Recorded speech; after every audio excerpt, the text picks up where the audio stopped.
কাঁসাইয়ের কোলে দুলছে কাশ, সকাল হলেই ঝরে যাওয়া শিউলির গন্ধ। ঠাকুর দালানে পড়ছে নতুন রং, ভিড় উপচে পড়ছে শপিং মলে।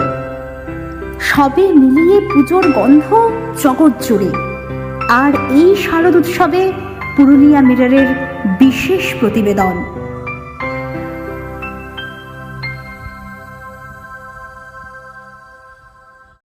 ছৌ, ঝুমুর, নাটুয়া বিভিন্ন রকমের লোকশিল্পীদের জেলা হলো পুরুলিয়া। আর এই পুরুলিয়া জেলার অন্যতম জায়গা হলো বলরামপুর। এই বলরামপুরে রয়েছে বরাভূম স্টেশন।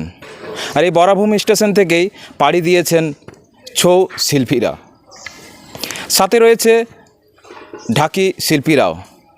তারা দিল্লির উদ্দেশ্যে আজ রওনা দিয়েছে তাদের শিল্প প্রদর্শনীর জন্য। জঙ্গলমহলের ঐতিহ্য ছৌ এই জেলার শিল্প সংস্কৃতির আঙিনাকে সমৃদ্ধ করে ছৌ মুখোশ ও ছৌ নৃত্য। যে কোনো উৎসবে এই ছৌ নৃত্যের যথেষ্ট কদর। শুধু ভিন জেলা নয়, ভিন রাজ্যেও ছৌ নাচের বিভিন্ন আঙ্গিক রয়েছে। তার মধ্যে যথেষ্ট জনপ্রিয় মহিষাসুর মর্দিনী। আর এই পালা প্রদর্শনী করতে সোমবার বলরামপুরের বরাভূম স্টেশন থেকে দিল্লির উদ্দেশ্যে রওনা দিল পুরুলিয়ার ছৌ শিল্পী ও ঢাকি শিল্পীরা। পুরুলিয়ার ঐতিহ্যবাহী ছৌ নৃত্য প্রদর্শিত হবে দিল্লির নয়ডা, গুরগাঁও, কালীবাড়ি এবং আইসিসিআর এর মতো বিভিন্ন জায়গার দুর্গোৎসবের মঞ্চে। ছৌ নাচের মধ্য দিয়ে মহিষাসুর মর্দিনী পালা দেখাবেন তারা। মোট 21 জন শিল্পীর দল দিল্লির উদ্দেশ্যে রওনা দিয়েছেন। তাদের প্রদর্শনী অনুষ্ঠান চলবে আগামী 8 থেকে 12 তারিখ পর্যন্ত। শুধু দিল্লি নয়, ভারতবর্ষের যে কোনো রাজ্যে তারা ছৌ প্রদর্শনের জন্য যান। এমনকি একাধিকবার বিদেশের মাটিতেও প্রদর্শন করে এসেছেন। গত ফেব্রুয়ারি মাসে তারা মিশরে গিয়ে ছৌ প্রদর্শন করে এসেছেন। আজ তারা গর্বিত যে তারা পুরুলিয়া ঐতিহ্যবাহী ছৌ নৃত্যকে বাইরের জগতে প্রদর্শন করার সুযোগ পেয়েছেন। দিল্লির উদ্দেশ্যে রওনা দিচ্ছি আমরা। আমাদের শো প্রোগ্রামের জন্য যাচ্ছি, আমরা নাচ করতে যাচ্ছি দিল্লিকে। এটা আমাদের পুরুলিয়ার যেটা লোক সংস্কৃতি তথা আমাদের যে পুরুলিয়া ছৌ অতি গর্বের আমাদের যে শিল্প, সেইটা আমরা বাঁচিয়ে রেখেছি এবং আমরা দিল্লিয়ে প্রদর্শন করার জন্য যাচ্ছি। আমাদের শিল্পকে তুলে ধরবো দেশের মধ্যে। কালকে থেকেই আছে, কাল থেকে 12 তারিখ পর্যন্ত আছে। কি প্রদর্শন করবেন এখানে আমরা মহিষাসুর মর্দিনী দুর্গা। আর কজনা যাচ্ছেন? আমরা টোটাল 21 জন যাচ্ছি।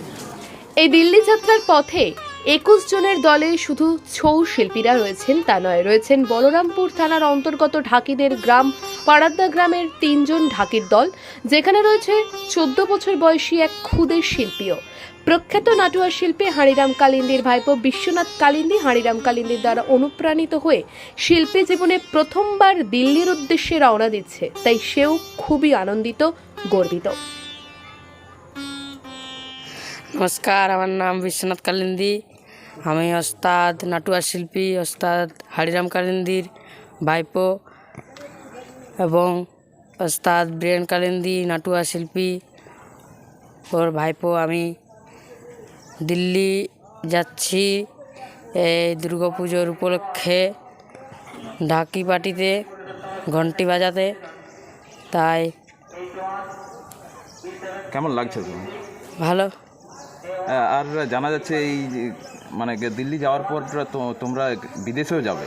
কোথায় যাবে? দুবাই। দুবাই যাবে। কেমন লাগছে বিদেশ সফরে যাচ্ছে? অনেক আনন্দ লাগছে এবং ভালো লাগছে। এর আগে কোথাও গিয়েছো বিদেশে কোনোদিন? না। প্রথমবার যাবে, তাই তো? হ্যাঁ।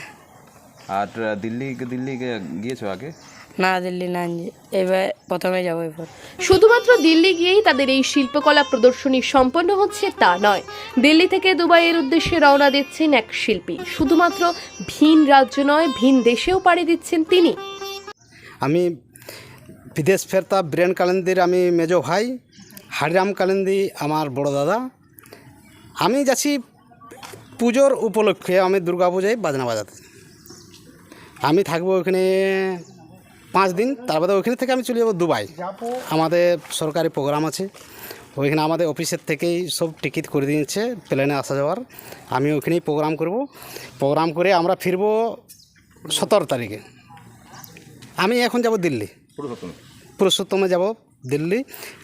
দিল্লি কালীবাড়িতে আমার প্রোগ্রাম আছে ওখানে, মানে এই পুজোর উপলক্ষে, দুর্গা পূজার উপলক্ষে ঢাক বাজানোর জন্য। ঢাক বাজানো।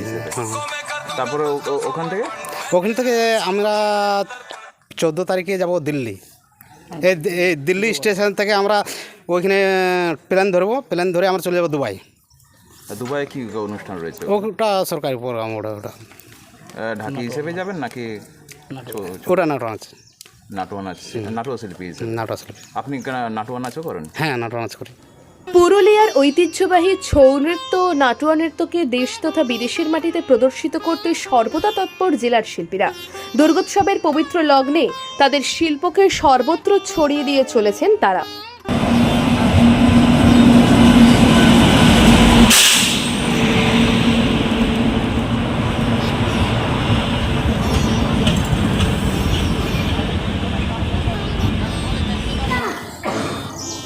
বলরামপুর থেকে বিশ্বজিৎ সিং সর্দারের রিপোর্ট, পুরুলিয়া মিরর।